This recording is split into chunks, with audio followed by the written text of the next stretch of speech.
Ahora vamos a pasar a otra temática que tiene que ver con el golpe de estado blando o el golpe suave, como se le ha denominado a partir de estas reflexiones que ha hecho el politólogo Gene Sharp, estadounidense él.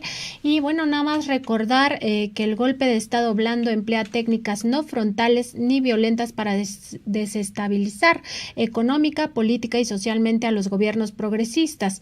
Todo ello según lo que ha teorizado Gene Sharp, y para ello esta estrategia presenta 5 fases. Comienza por ablandar a la sociedad a través del malestar y la desesperanza, deslegitimar las acciones gubernamentales por medio de la difusión de mensajes adversos, ofensas y noticias falsas, algo de lo que hemos visto muchísimo en México a partir, incluso antes de que el presidente Andrés Manuel López Obrador asumiera pues el máximo cargo público.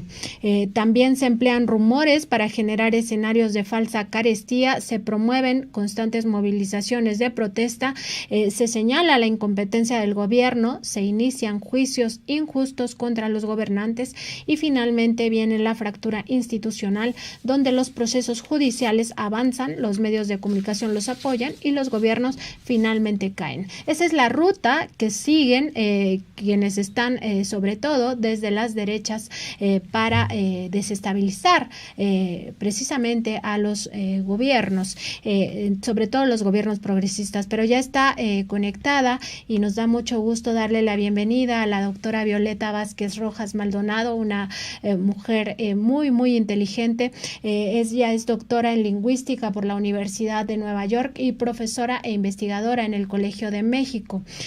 Muy buenos días, doctora Violeta, nos da mucho gusto que converse con nosotros este día. Hola, ¿cómo estás, Nancy? ¿Cómo están todos? Buenos días a tu audiencia también. Gracias por la invitación. Pues doctora, nos gustaría sobre todo aprovechando pues este conocimiento que tiene usted en lingüística, que nos comente cómo están las narrativas precisamente de la derecha, ¿no? La derecha mexicana, pero también de los grupos conservadores y de los grupos empresariales, pues entendiendo que en México pues lo que más hemos visto son estas campañas de desprestigio en contra del presidente Andrés Manuel López Obrador. Siempre tienen un momento para generar nuevas campañas. Ahora lo vimos con el acuerdo que firma el presidente junto con su gabinete para elevar a rango de seguridad nacional las obras públicas, ¿no? De infraestructura, y bueno, se agarran de ahí para denominar que el presidente es un prácticamente dictador y que ha habido un golpe de estado en el país, ¿no? Algo digamos inverosímil a la realidad. Y bueno, habíamos hablado alguna vez contigo sobre el golpe blando y en aquella ocasión me diste oportunidad de reflexionar mucho alrededor del término. Habíamos dicho aquella vez que este término de golpe blando es problemático porque revela de qué lado te estás parando, ¿no? Originalmente también es que estas estrategias se diseñaron como antigolpes para deponer gobernantes ilegítimos. Y lo que vemos aquí es que se está usando así al pie de la letra, ¿no? Como de manual, esa misma estrategia que se diseñó para deponer gobernantes ilegítimos, se está usando para deponer gobernantes legítimos, que sí tienen respaldo popular, que sí fueron electos mediante digamos, legalmente, ¿no? Como es el caso en México de Andrés Manuel López Obrador. Entonces, digamos, las estrategias, al ser pacíficas y ser legales, y de hecho explotar el marco legal de ciertas repúblicas, pues no son precisamente, digamos, no son reprobables, ¿no? O sea, serían las mismas estrategias que se podrían usar, por ejemplo, en caso de que hubiéramos tenido un gobernante al que queremos deponer porque llegó por fraude o alguna cosa así. Pero bueno, en este caso más bien la pregunta es quién lo usa y contra quién lo usa, y lo que estamos viendo es que está siendo usada esa estrategia de 5 puntos que muy bien resumías hace rato, por una oligarquía que quiere retomar el poder que perdió, el poder político que perdió. Y entonces, pero eso nos revela dos cosas, me parece. Uno, que no tienen imaginación política, o sea, no saben cómo ellos mismos regresar al poder convenciendo o proponiendo una nueva forma de gobierno. Como no tienen imaginación, entonces se bajaron el manual y lo están aplicando al pie de la letra, ¿no? En algunas cosas les funciona y en algunas cosas no. Y te voy a decir dónde me parece que no les funciona. ¿Les funciona? Mejor vamos a empezar por eso porque fue lo que preguntaste. ¿Les funciona un poco en estas narrativas que dices, ¿no? Donde tratan de instaurar la idea de que este es un gobierno autoritario? Bueno, por eso tienen que hacer estas estrategias de contragolpe, ¿no? Porque primero tienen que decir el gobierno es ilegítimo. Entonces, ahí medio o sea, digamos, no es que se les funciona o no, o sea, la aprobación del presidente está por arriba del 70%, me parece que ese es un indicador de que no les está funcionando. Pero bueno, insisten mucho en esto, ¿no? Insisten en que el gobierno es autoritario, que la democracia está en crisis y todos estos discursos antipopulistas que tienen. Ahora, hay otra cosa en la que me parece que no les está funcionando y es que si finalmente la meta de esta estrategia de 5 puntos es remover a un gobernante, en este caso, con lo que no contaban, es que el gobernante les está poniendo en charola de plata la oportunidad de removerlo, que es la revocación de mandato. Y entonces, en lugar de usar esa herramienta legal también pacífica y perfectamente legítima para deponer al presidente, están boicoteándolo, ¿no? Entonces, creo que esa es una aceptación de su ineficacia. Es decir, de que trataron, o sea, bajaron un manual, lo están tratando de aplicar, pero no les está funcionando. Sí, doctora Violeta Vázquez Rojas, la saluda Erika Ramírez. Me gustaría que nos comentara sobre este discurso del miedo que se veía incluso desde campañas anteriores en las que contendió el presidente Andrés Manuel López Obrador, este discurso del miedo de que el presidente era un peligro para México, y ahora pues continúan estas modalidades de intrigar en este sentido a la población y difundir como miedo sobre ahora que se vino la pandemia, ¿no? Sobre el mal manejo. Entonces, pues vemos que continúa y pues desde mi perspectiva, usted es la experta, esto va a seguir así los próximos 3 años. Sí, no, va a seguir así porque, pero yo creo que aquí lo que tenemos que hacer nosotros como analistas, y por analistas me refiero a todos, o sea, cualquier persona, como dice Chomsky, con un poco de información y escepticismo sano, es capaz de analizar la realidad, ¿no? O sea, no me refiero a los grandes especialistas en política, creo que todos somos especialistas en lo público porque todos somos parte de la vida pública. Y en ese sentido, creo que en lo que tendremos que poner atención es en las propias contradicciones de esa oposición, ¿no? Por ejemplo, una muy reveladora es que, como dices, bueno, tratan de instigar el miedo, sí, en parte aprovechando la oportunidad de la pandemia, pero también aprovechando ciertos huecos narrativos que hay en la 4T, como por ejemplo el recurrir cada vez más a los militares para ciertas cosas estratégicas, ¿no? Entonces, bueno, por eso si quieres luego hablamos. Pero entonces creo que como ahí hay un hueco narrativo, con una falta de explicación, entonces lo aprovechan eso mucho para decir, ya, esto es un gobierno militar, está todo militarizado, uy, qué miedo a los militares, o sea, se supone que tenemos que tener mucho miedo de esto, aunque no nos dicen las razones, ¿no? Y entonces tratan de deslegitimar al gobierno, pero cuando el gobierno dice, bueno, pues ahí hay una herramienta para que vayan, voten y me saquen, ellos dicen, no, eso no, porque tienes una aprobación con la que no vamos a poder. Y lo reconocen abiertamente que este presidente tiene una aprobación contra la cual pues no hay ninguna esperanza de que se le pueda revocar. Entonces, al mismo tiempo que aceptan que tiene este margen de aprobación altísimo, al mismo tiempo dicen que no es legítimo y que no es democrático. Y eso es una contradicción. Y ya cuando tu adversario, digamos, tiene una contradicción, pues ya perdió. O sea, esa narrativa ya la perdieron porque no es ni siquiera internamente consistente, ¿no? Hay que estar hay que estar muy, muy mal, lógicamente, para creer que una contradicción es verdadera. Entonces, me parece que en ese sentido esas narrativas van a continuar, pero pues, digamos, si la gente es perspicaz, se va a dar cuenta de que son narrativas muy debilitadas, ¿no? Y luego otra cosa que hemos visto a partir, por ejemplo, del informe del miércoles es que pues se desató una especie de rabia de parte de ciertos grupos opositores que están, bueno, no, yo solo lo veo en redes sociales, ¿no? Pero sí veo una reacción, ¿no? No es una respuesta, es una reacción, pues muy emocional. Quiere decir que no encuentran los fundamentos racionales para justificarla. Y entonces están haciendo solamente despliegues, ¿no? Como tormentas emocionales. Y eso me parece que también es un síntoma de que están perdiendo esa narrativa de la que ustedes hablan.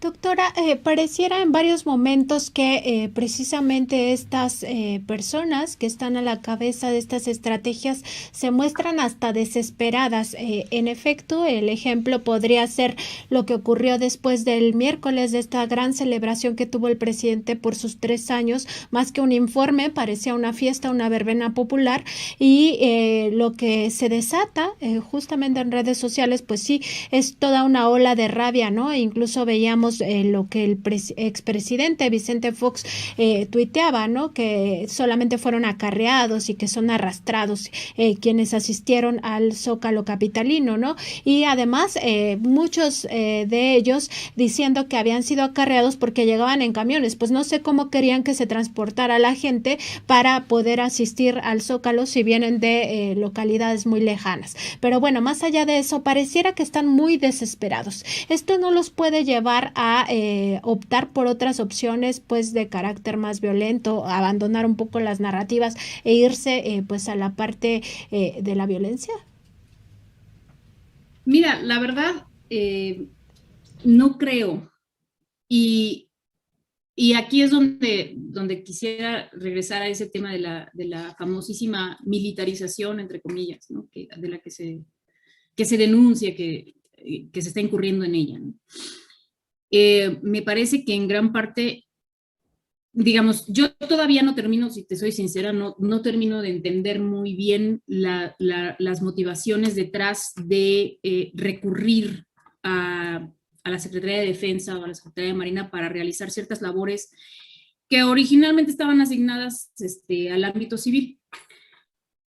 No lo entiendo y no quiere decir que lo repruebe, pero sí me gustaría entenderlo mejor, y me parece que en eso la 4T todavía no tiene muy bien lograda la explicación, digamos, para que se entienda públicamente.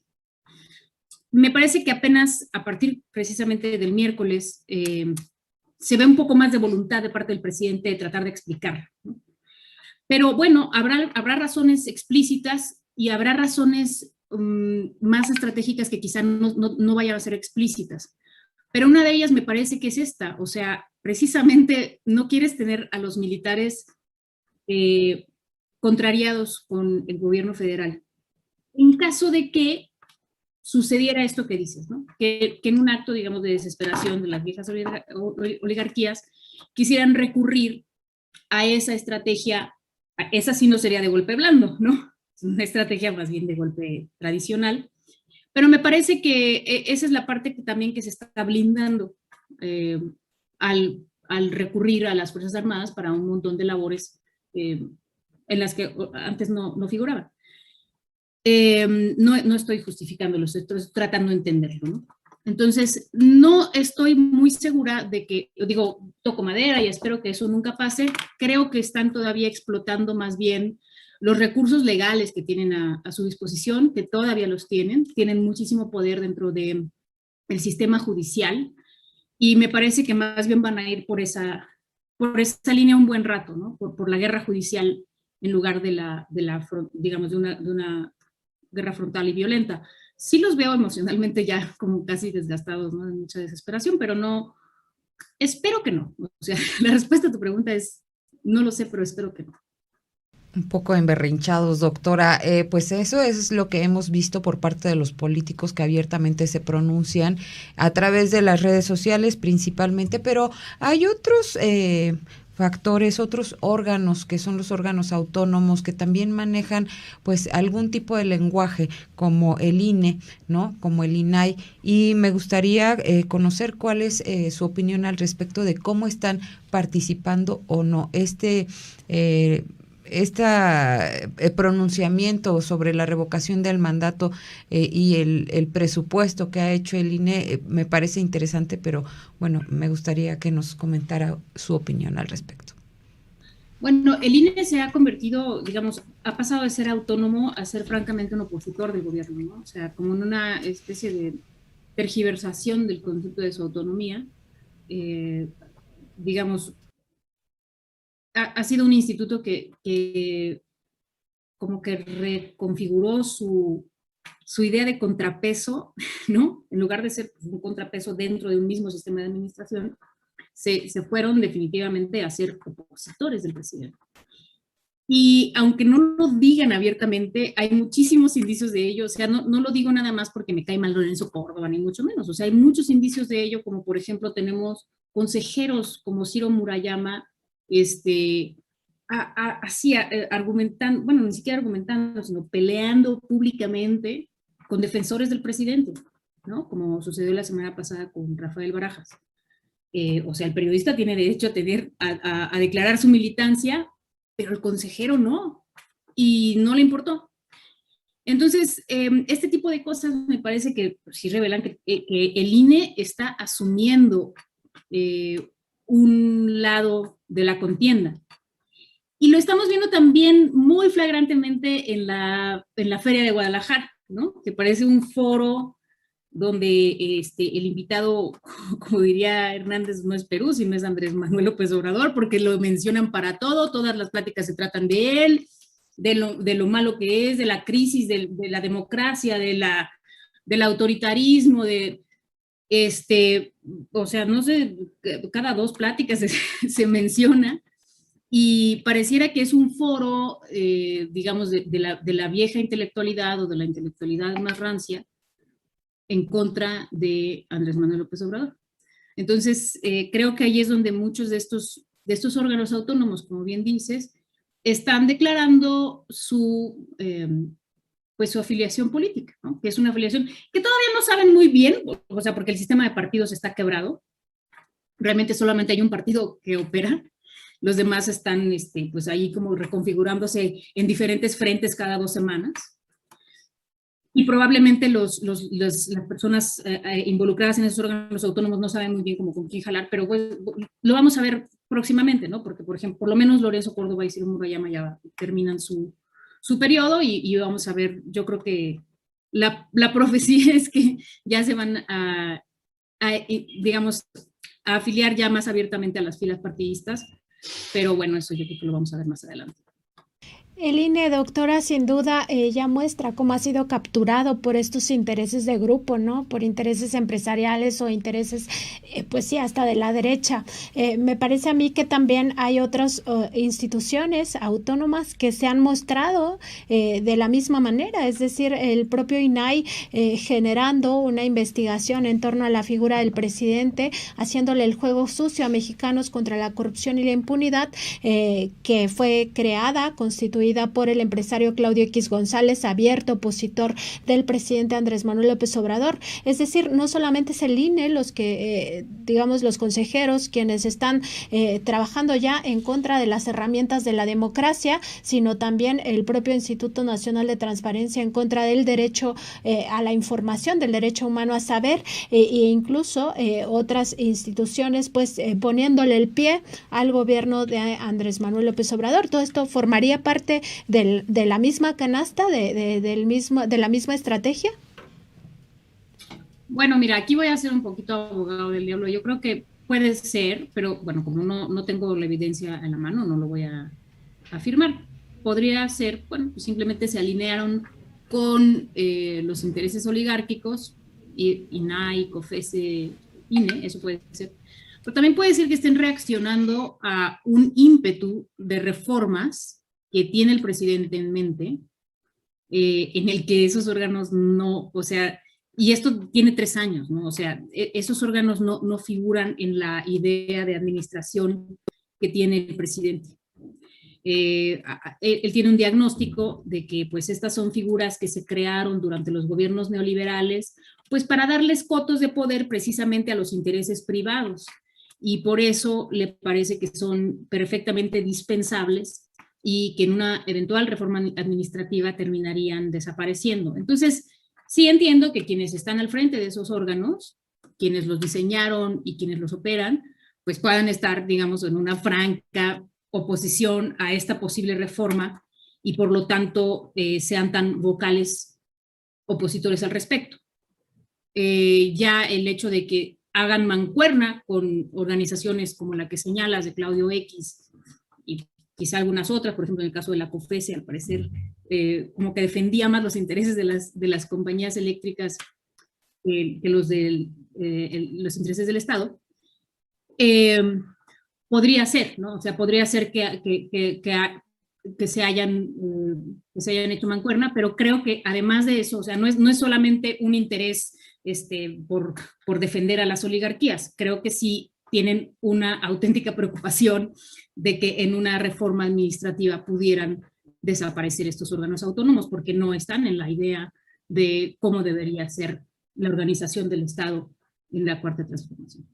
Sí, estamos hablando con la doctora Violeta Vázquez Rojas Maldonado, doctora en lingüística por la Universidad de Nueva York y profesora investigadora del Colegio de México. Doctora, aprovechando su expertise, escuchábamos el discurso del presidente Andrés Manuel López Obrador el miércoles pasado y bueno, algo que nos llamó muchísimo la atención es que él habla de su posición de izquierda, ¿no? Incluso dice y se manifiesta abiertamente en ese lado de la política y dice no hay que zigzaguear.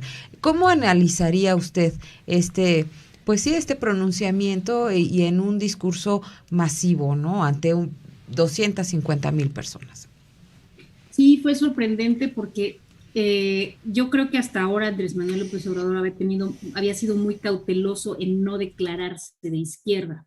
Obviamente no porque se declarara de derecha, pero como que creía, digamos, la manera de ganar la elección del 2018 fue creando una coalición suficientemente amplia como para que el excedente de votos fuera suficiente para que no se pudiera hacer un fraude como en el 2006, por lo menos, ¿no?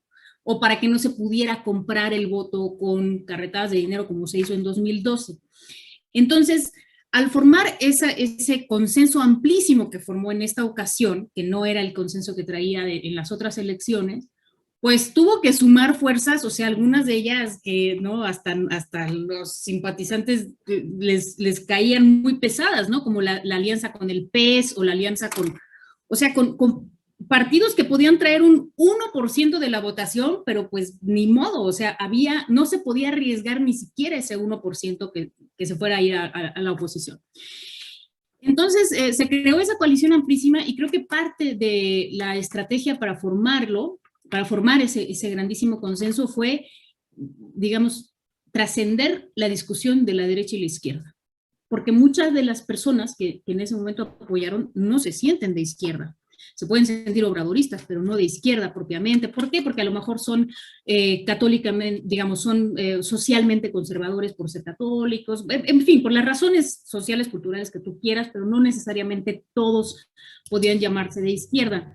Y me parece que López Obrador fue muy cauteloso los primeros 3 años en no traer esa distinción a colación, precisamente para no romper con ya unos adeptos que tiene.